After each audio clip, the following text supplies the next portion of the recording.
Dime cómo están. I hope you guys are doing good. Aquí estamos con otro video. But I hope you guys liked my first video. If you haven't watched it yet, go watch it right after this one.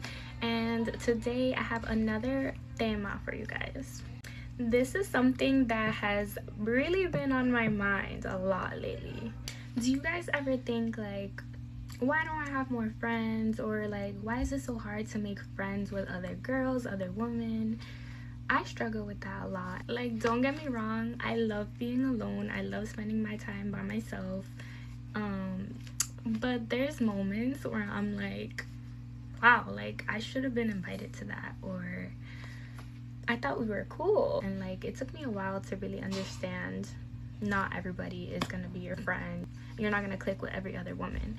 And I always get asked like, who are your friends? Like, who do you hang out with?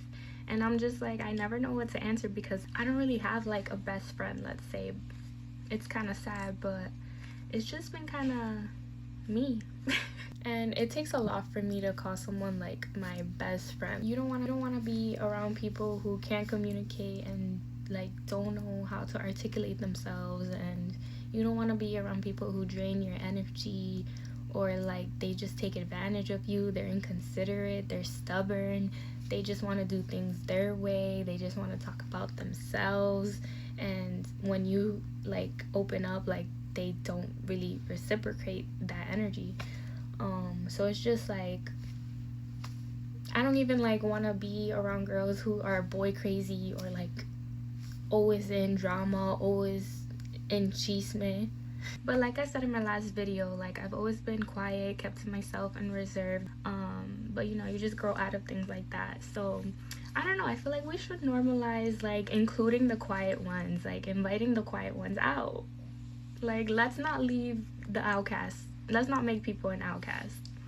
Sometimes I think like, what is the process like when you're making plans, during those plans of like people that you know or whatever? Like, did you think about this person? Did it cross your mind? If someone ran through your mind, like why did you or why didn't you invite this person?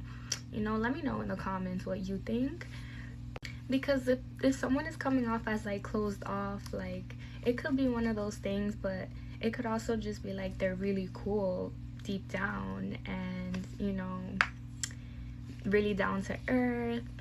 You still didn't really take initiative to invite that person. In this situation, I feel like the thought counts. Like, as long as you're reaching out, that's what matters. Like, it doesn't matter if they say yes, it doesn't matter if they say no. Like, at least you did your part. I do often say no a lot, but sometimes you never know. Like, you might change your mind, and it might be money issues, it might be scheduling issues, whatever. At least you gave them the opportunity to answer.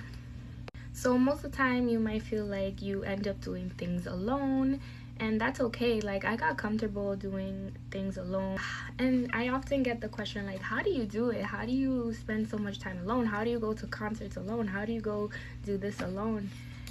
Sometimes I'll even have people like no, you shouldn't be alone, and they'll sometimes they'll push me to kind of get out of my little bubble, get out of my little circle. And like, you really have to appreciate people like that. If you go out of your way to invite someone who you know is kind of like an outcast, like tú eres mi gente, tú eres mi pana, especially if you're like just so genuine, and like when I'm hanging out with you, don't just like accept the fact that I don't talk to nobody. Like, you're actually like, hey, like talk to this person, like, hey, like let's make connections. I just love people who reach out to me and like just are always teaching me new things and taking me out of my bubble, because I'm also very straightforward. Like, I will literally tell people like, we could be friends, we could be close, whatever, but I like to disappear sometimes. I like having my alone time. And it's like, who really likes to be alone all the time, you know? No one. For example, one time at my old job, there was like this all-staff party, and I was like really trying to put myself out there, really trying to start over and get closer with my coworkers. So while I was debating on going, there was this other girl that I worked with, and we weren't really friends yet. Like, we were just getting to know each other, we were acquaintances. And I could tell that she was kind of like me, like she was in her own little bubbles, like, and you really had to like reach out. So I wanted to be that person for her. I reached out to her and I was like, hey, like, let's do this together, let's go to this event together.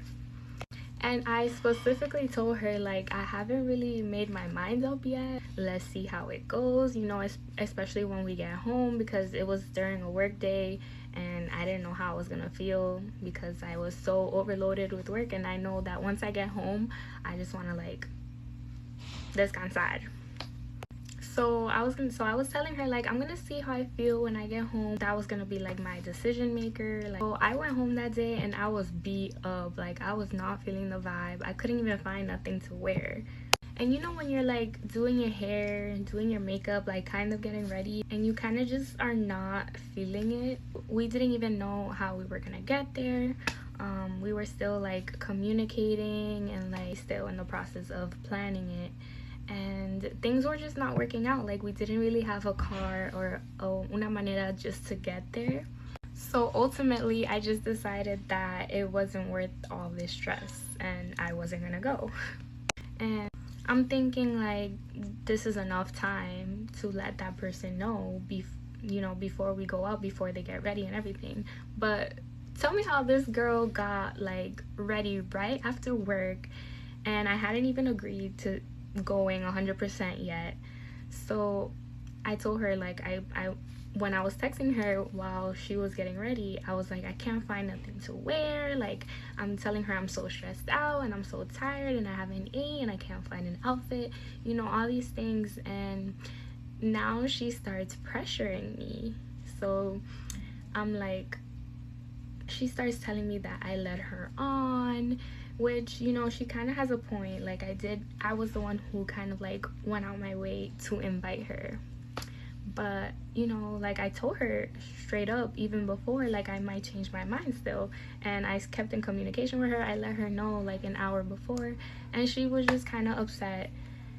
Mind you, I felt kind of bad because she looked amazing and I knew that I was gonna have nothing. Like, I was gonna look like if I went.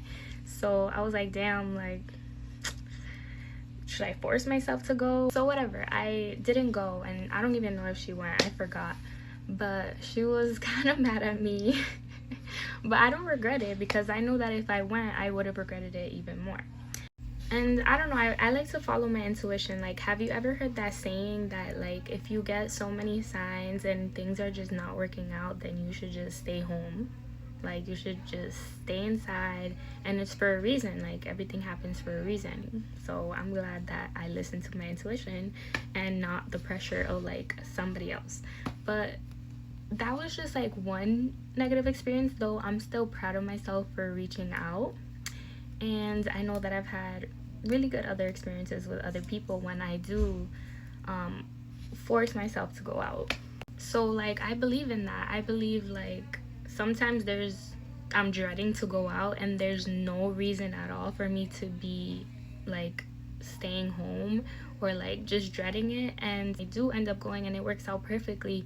So I actually end up like enjoying my time. But I don't know, I just kind of feel like sometimes things like that just stem from like past trauma, like just not wanting to go out or like staying in my bubble, because I've been hurt in friendships before and in family relationships, different situations that just kept closing me off little by little. And I really felt like I had to be very selective of who I let in after that. Like, I'm the youngest in my family and nobody really was around my age that was living with me. And so that was kind of hard growing up. Like, I would have nobody to play with. I would have to hang out with my siblings' friends.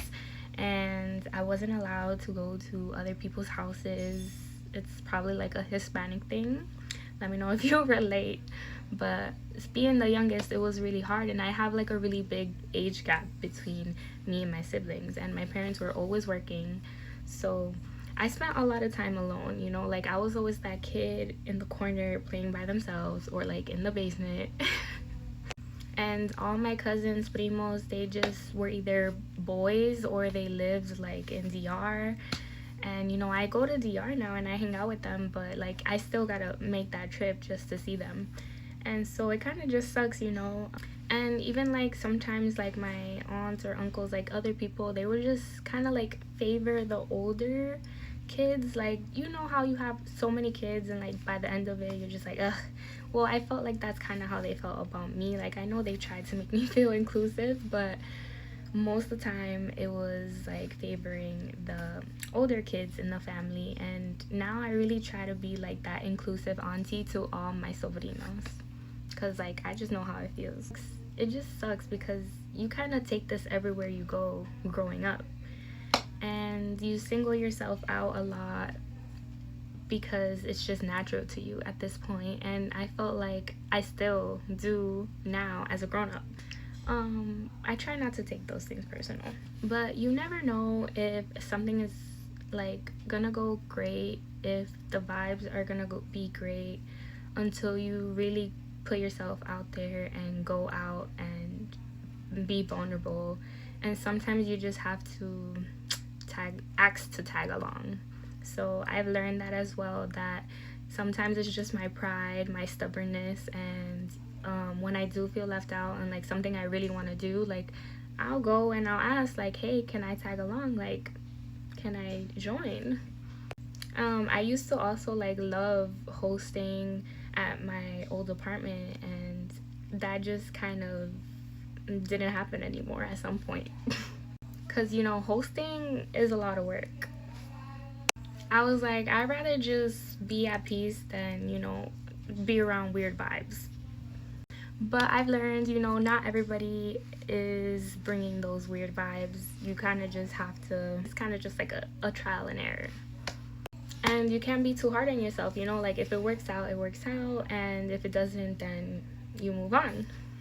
You know, like sometimes I learn like, oh, I really fuck with these people, like I really mess with these people, like I really enjoy their vibes and they're cool, and I'll keep reaching out. Because that's another thing, like you have to keep it going both ways, you know, the phone goes both ways, as they say.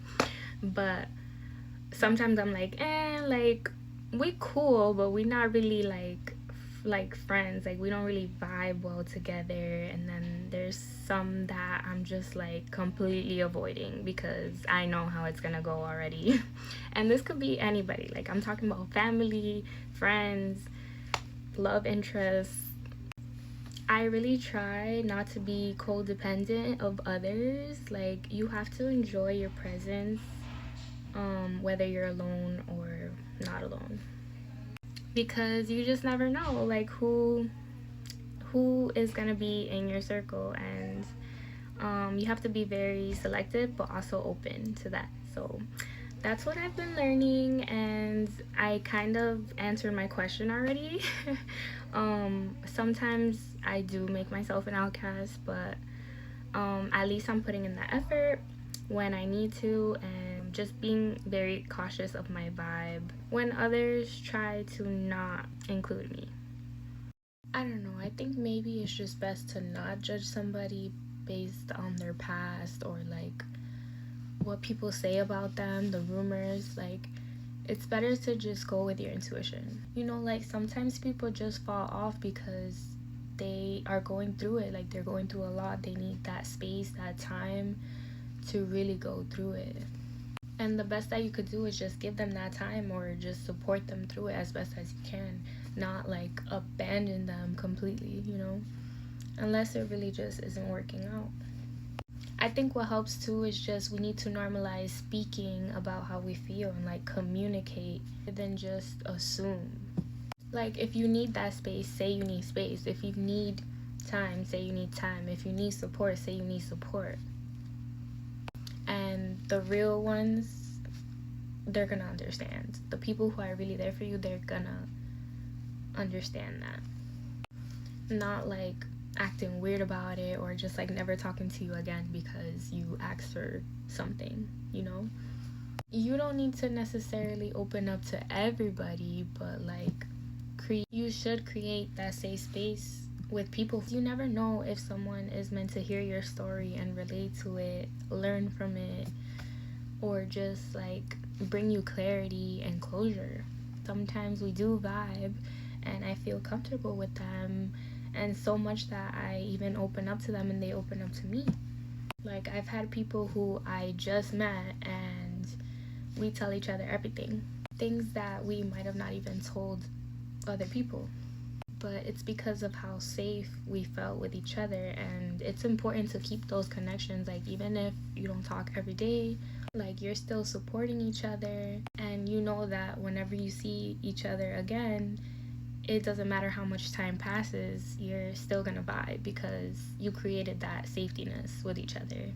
And you really want these type of healthy relationships, these type of healthy friendships, just where you could grow with each other and teach each other and make each other laugh. That's the whole point. And I'm not saying every relationship, every friendship is gonna be perfect. Like, you're gonna get mad, you're gonna get annoyed of each other, but you know, it's just how you deal with it, and what comes after that as well. Like, communication. It's your thing. Do what you wanna do.